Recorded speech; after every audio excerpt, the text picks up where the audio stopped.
नाज़रीन इकराम, सदाए हिंद उर्दू में आपका खैर मक़दम है। मैं हूँ इम्तियाज़ुल्ला खान।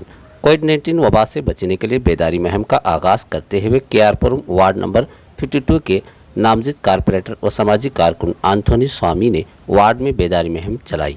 इस मौके पर केआर इन होटल में इसी निस्बत से एक मीटिंग मुनक़िद की गई। समाजी फासले का ख्याल करते हुए कोविड-19 वबा से बचने की तदाबीर पर गौर व खोज किया गया।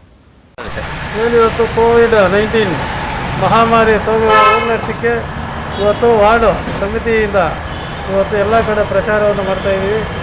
ಏನಂದರೆ ಸಾಮಾಜಿಕ ದೂರ ಇರಬೇಕು, ಮಾಸ್ಕನ್ನು ಧರಿಸಬೇಕು, ಅಂತರ ಕಾಯಬೇಕು ಅಂತ ಈ ಸಂದರ್ಭದಲ್ಲಿ ಎಲ್ರಿಗೂ ಸೂಚನೆಗಳನ್ನ ಕೊಡಲಿಕ್ಕೆ ನಮ್ಮ ಕಡೆಯಿಂದ ಒಂದು ಗಾಡಿನ ಅರೇಂಜ್ಮೆಂಟ್ ಮಾಡಿ ತಿಳುವಳಿಕೆಯನ್ನು ಮಾಡ್ತಾಯಿದ್ದೀವಿ.